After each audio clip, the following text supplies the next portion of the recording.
That's pretty. Chapter 2, The Moon Court.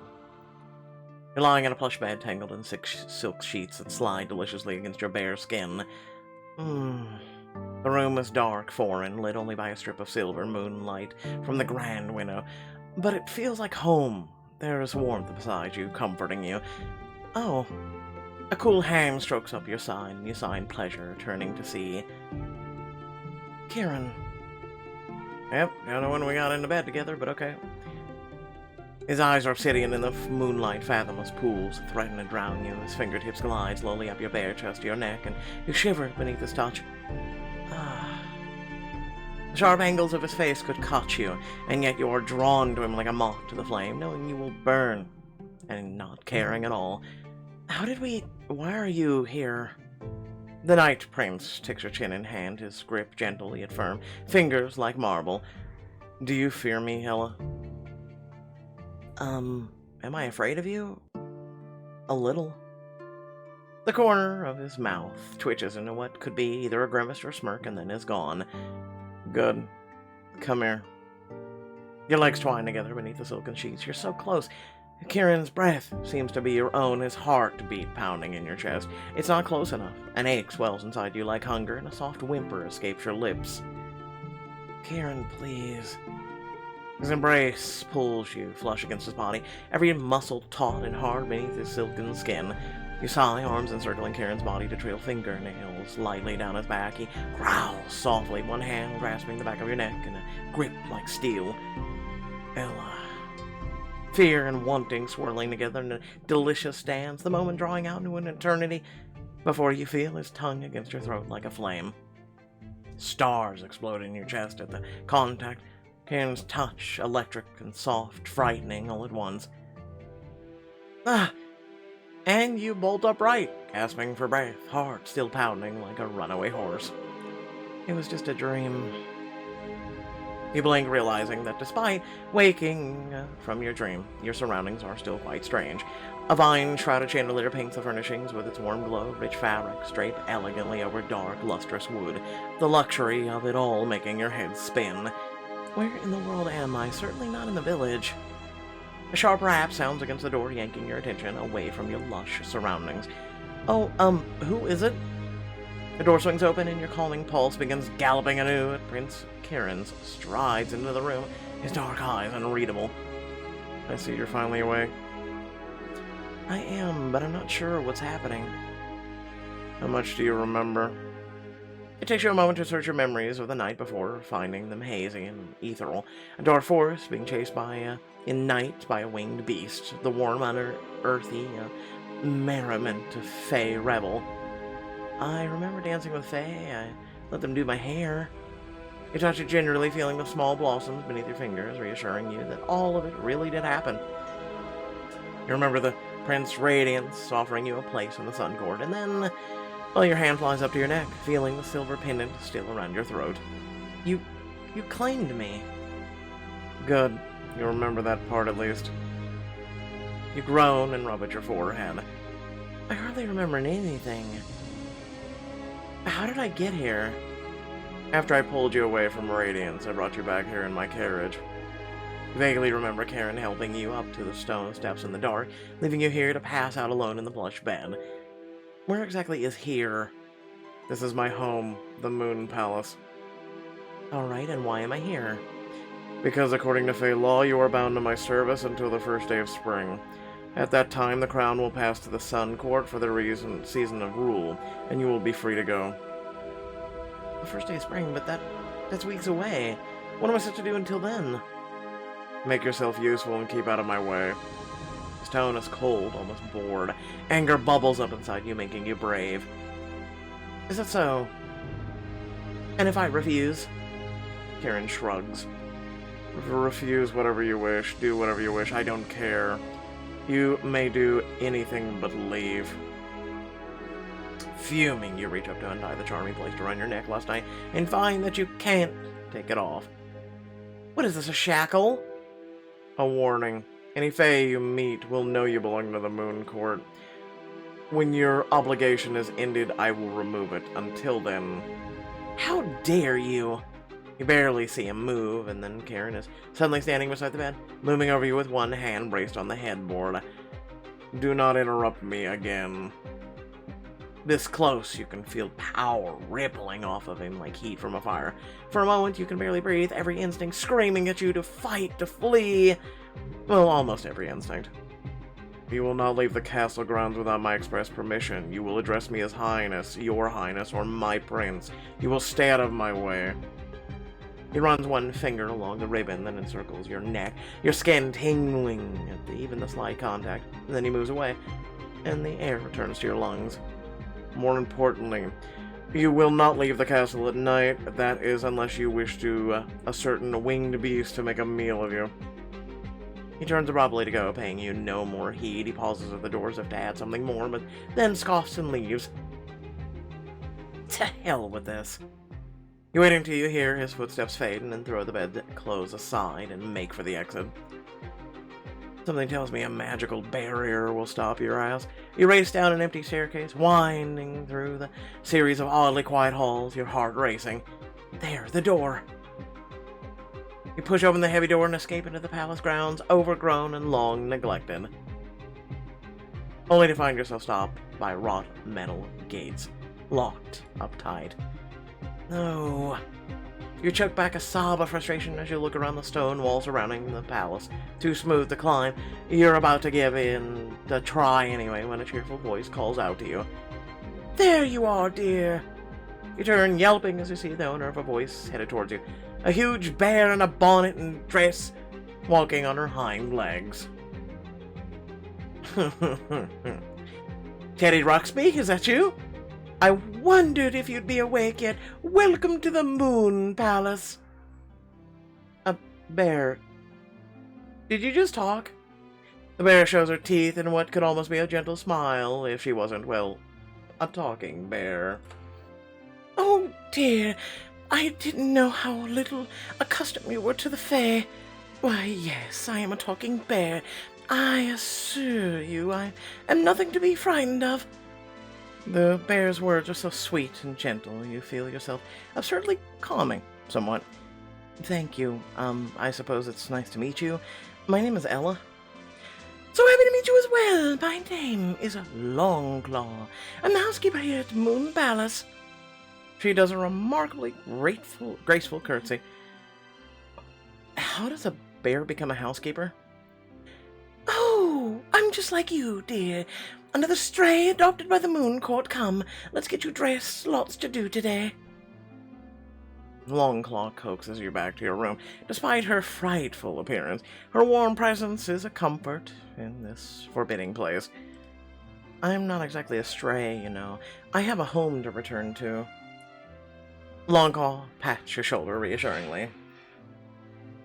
You're here now, and there's no changing that, but spring will come soon enough, and then you can go back home. So let's make the time pass pleasantly, shall we? You think back on your cold little basement room in the widow's house and remember the cheerful decadence of last night. I suppose you do have a point. Perhaps spending a few weeks living with the Fey Prince is a chance for adventure you've always dreamed about. Something more than what life in the village could ever have offered, and you take a deep breath, nod, and hesitantly. It seems like I have little choice in the matter. What will I be doing exactly? Oh, cooking, cleaning, serving meals. There will be plenty to keep you busy. Yay. Longclaw opens the wardrobe, revealing assorted clothes in a variety of fashions, dusty, but otherwise perfect condition. The flashes of silk and brocades that Longclaw casually pushes aside make your eyes go wide. Brocade? I don't know how to say it. It's a word. Feel free to correct me. I don't know. Ah, here we are. If you were to serve in the prince's court, you really ought to look the part, don't you think? Wear this diamond choice. Yeah, no, when it comes to women's fashion, listen, y'all got some weird names for some of the things you wear. I'm gonna be honest. New World, find your place in the sparkling blue gown and embroidered dragon. That is actually really pretty. It's pretty. Actually is. There. Nobody can doubt you're a member of the Moon Court. You do a little spin, feeling how much finer and better tailored these clothes are than your own. Even servants of the Fae dress nicer than regular people from my village. You catch sight of yourself in the mirror, and though the charm around your neck still serves as a grim reminder of your fate, at least you get to be a servant while wearing silk. Longclaw leads you down to the first floor and into a small, cozy kitchen. A simple lunch awaits you, and the elderly man already seated at the table stands to give you an elaborate, courtly bow. Ah, you must be Illa then. Pleasure to make your acquaintance. I am Sir Montgomery Snow, bodyguard of the Night Prince, and third and final member of his household. He is the oldest man you've ever met, but he holds himself with noble grace. His armor, polished to a brilliant sheen, sports a constellation of dints and pockmarks. It's a pleasure, Sir Montgomery. Wait, did you say there's only the three of you living here? Not anymore, dear. Sit down, you must be famished. Now there's four of you. You slide into a chair beside Sir Montgomery, still feeling a bit ill at ease. How are you finding the palace thus far, Illa? Honestly, I'm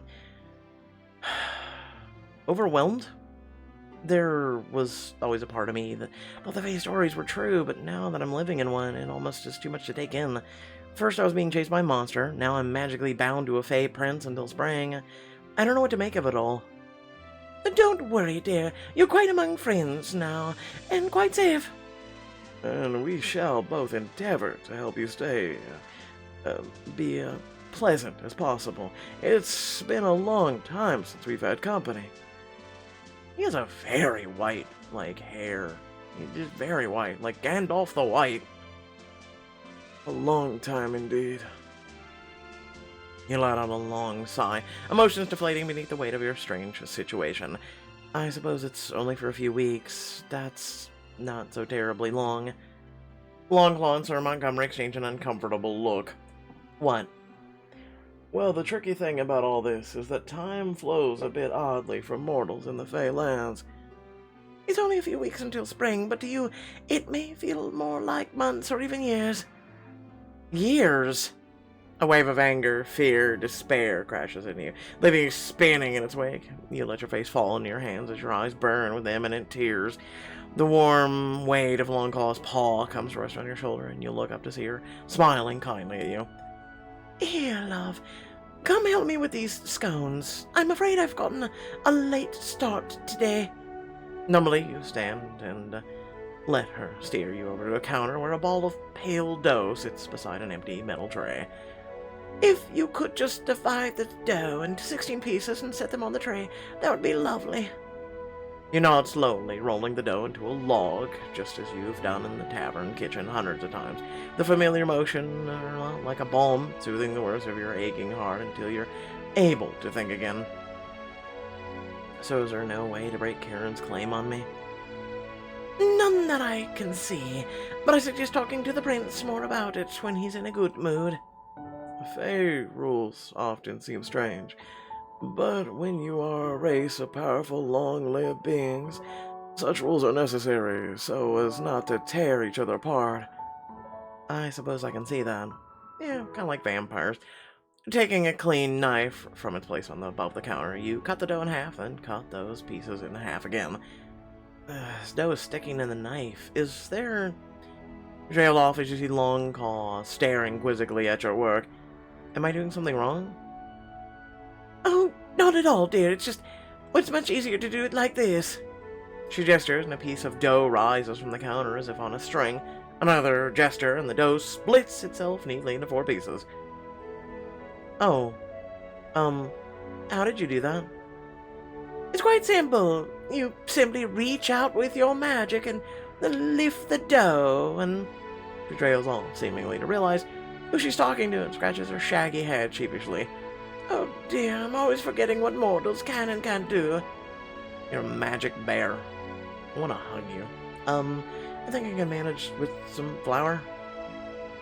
Longclaw retrieves a tin of flour from a high shelf, and you dust both sides of the knife before returning to your work. Karen said something about passing the crown to Radiance on the first day of spring, and that's when I'll be free to go. Why does he have to give up his rule?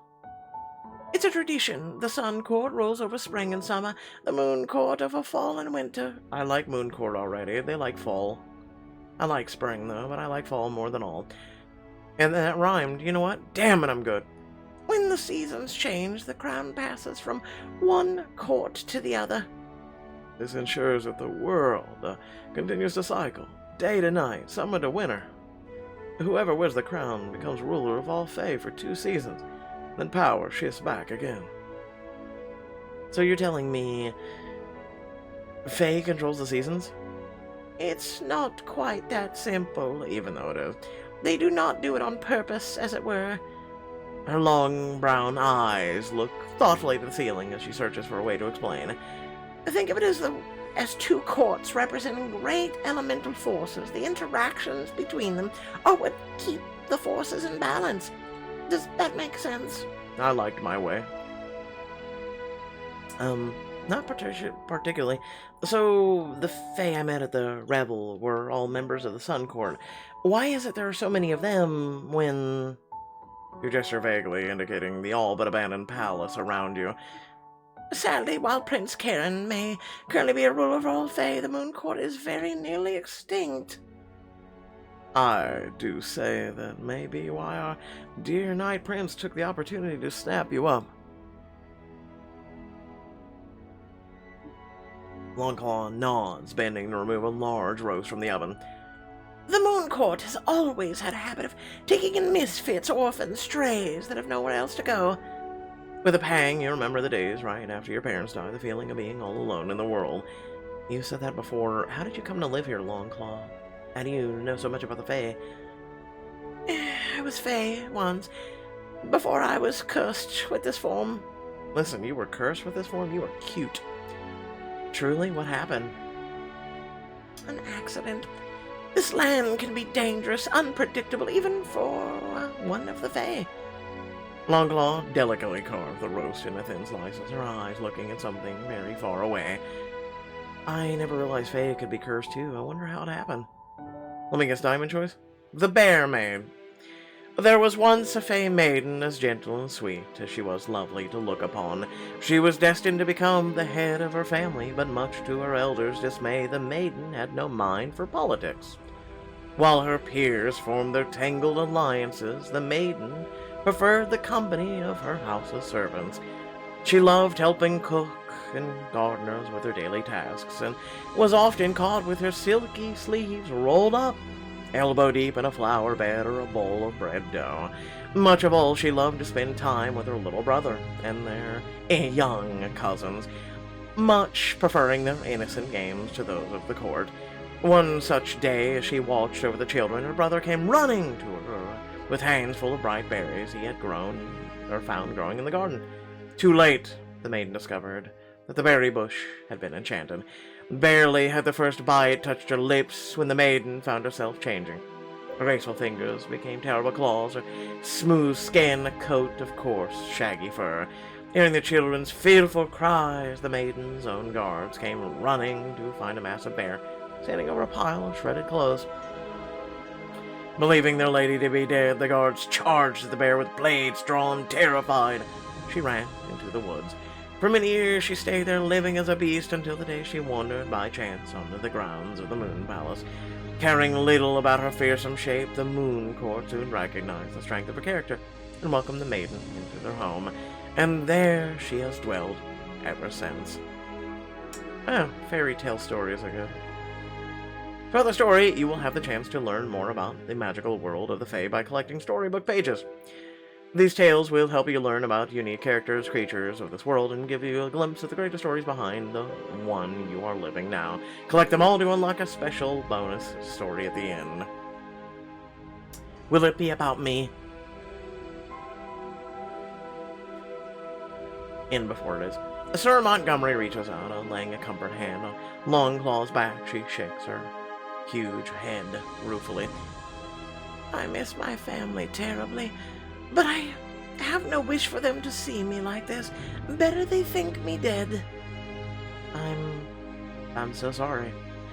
Thank you, my dear, but it was a long time ago. Longclaw busies herself making a platter and pouring a pitcher of wine as you finish cutting up the dough in silence, your thoughts turbulent. You'll be serving the prince's lunch today. He'll be in the main dining hall. I guess this is my job for the next few weeks or years.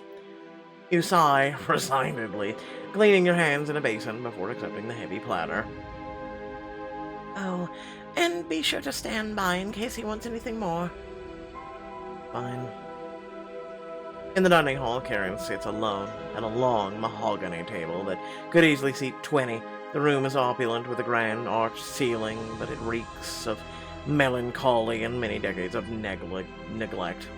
A cool silvery mist swirls around your ankles, as in your own room, flowering vines creep along the walls and ceiling, as if the forest outside it is trying to swallow up what's left of this place. That's pretty. Longclaw sent me with your lunch, Your Highness. As you place the plate and goblet before him, he suddenly catches hold of your wrist. You swallow hard at the contact. His eyes sweep up and down your body. You've changed your clothes. Yes, Longclaw said this would be more suitable to serve the moon court. Examines you once again, more slowly this time. Flustered and abashed, you feel heat creeping into your cheeks, and then he releases you and doesn't address you again. I'll just be over here in case you need something. He eats in silence, barely acknowledging you except to hold out his goblet when he wishes a refill of wine. Is this what counts as a good mood with Karen? He holds out a glass again, figuring this is as good a time as any to steel yourself for the conversation ahead. I'll appeal to his... I'm gonna try sympathy. As you pour the wine, you sneak a glance at Karen and startle to find his eyes watching you. Your hand shakes and a few drops of wine spill onto the table. Forgive me. He doesn't seem to notice, only watches you with a slightly creased brow. Please, won't you reconsider keeping me here, Prince Karen? This isn't... Your voice trembles so you can clear your throat and start again. When you look at me like that, it makes me nervous. What are you trying to say? I'm alone and far from home. I don't belong here. And I'm afraid, don't you understand? Please, let me go home. For a moment, you could swear you see a flicker of regret across his face, and then it's gone. We are both bound by the laws of fate. Both of us?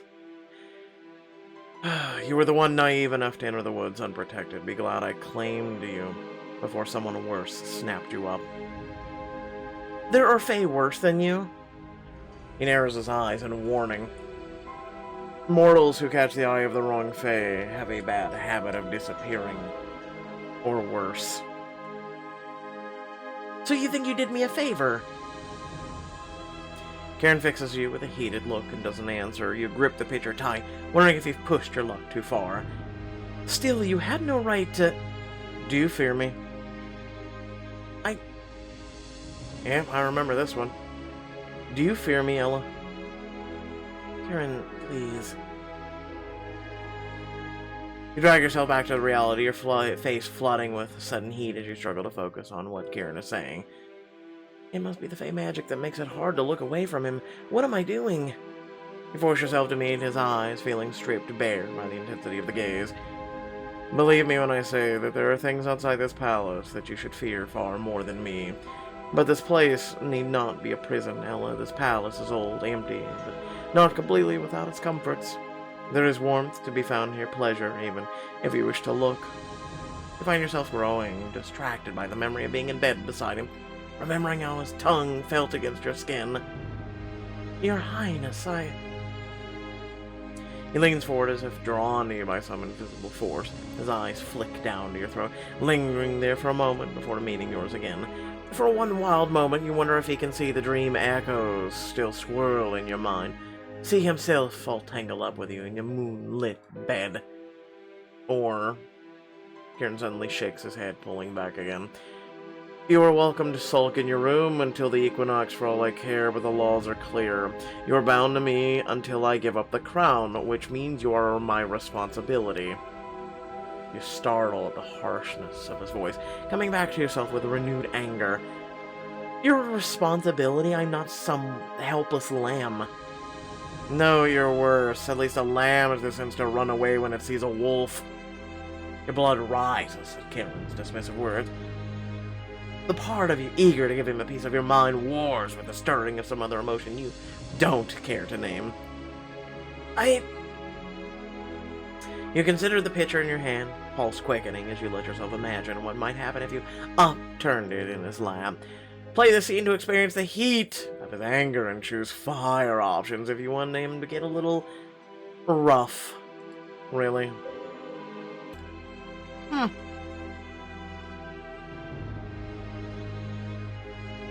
You can't help yourself. Frustrated fury reaches a boiling point, and you abruptly overturn the pitcher, spilling its entire contents into his lap. What? He leaps to his feet, surprised, quickly turning to cold fury. His voice is deadly quiet, and you hold your breath, wondering what you've just unleashed. What the hell do you think you're doing? It's oddly satisfying to finally get some measure of reaction and payback. Oh. I thought you didn't care what I did. You feign a look of aloof nonchalance and mirrors that knew Karen wears so well. You said I could do as I wished as long as I kept out of your way. If you're going to terrorize me thus, perhaps I'll simply lock you in a cell until spring. If you think this is a way to get into my good graces, you're quite mistaken. You're locked into his glare, matching his intensity as best as you can without backing down, until he finally turns from you to grab a handful of cloth napkins to wipe his hands. Clean up the mess you've made. He tosses a napkin at your feet. Oh, so I have a choice between him and the chair. I guess we're just going with this. The chair might be stained, but his clothes took the worst of it. You kneel before him, taking the cloth, not to the wine on the floor, but to Karen himself. He sucks in a breath as you dab gingerly over the wine staining his lap, but he seems frozen as if you managed to take him by surprise. Good. Unsure what's taken a hold of your senses, you press the cloth firmly against the front of his hip bone. You circle inward, moving fractions of an inch at a time until you press the front of his pants and feel it swell. Stop. Yeah, no, I don't know what the hell she's doing. I'm gonna be honest. I agree with Kieran on this one. He catches your wrist, instantly stilling your hand, and pulls you to your feet. Your entire body trembles.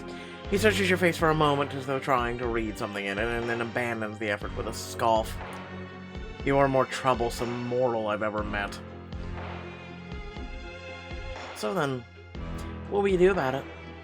In a flash of movement too quick to see, Karen takes your chin roughly in hand, forcing you to look at him. Your entire world narrows to the glittering black pupils of his eyes.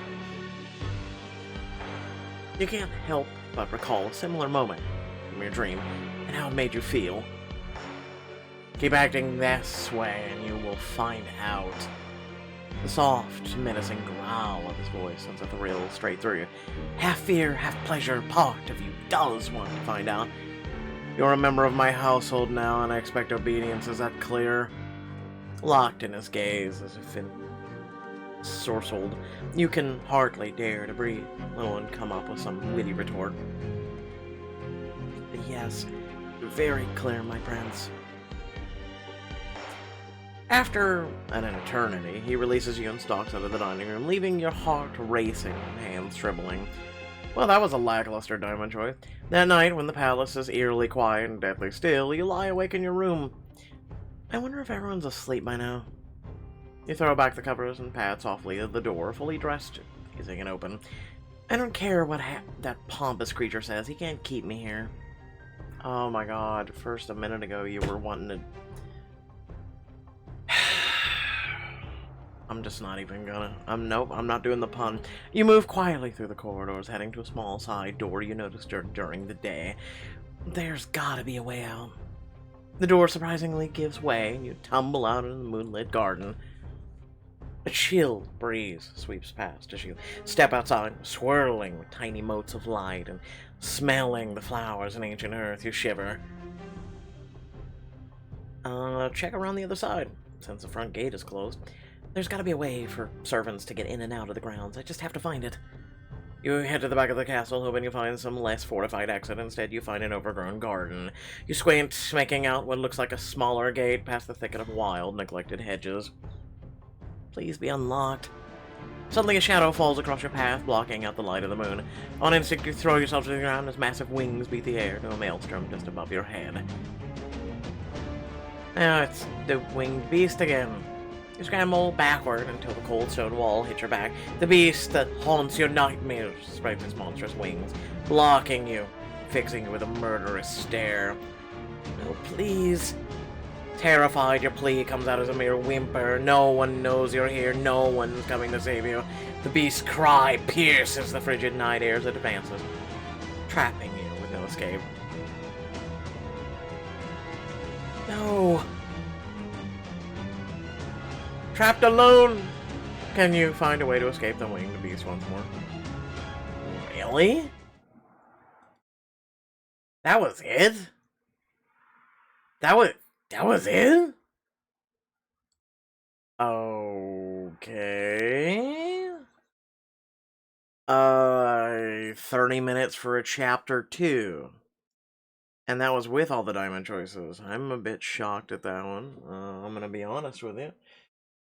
Alright, so first and foremost, what is this book? Could you let me know in the comment section below? Because I, again, as a person who read Vampire Girl books 1, 2, and I think it was most of 3, I didn't read it all, but I took a break because of the whole chapter situation and the publicist and all that. Ever so slowly, keyword returning to that one. It's not something of importance to me. But it is something that I do want to finish, right? I don't like leaving things unfinished. So you've got two princes. Hi, welcome to Vampire Girl, who are fighting over the, well, you, but also, you know, each gets a crown. Yeah, no, it's literally Vampire Girl with a twist.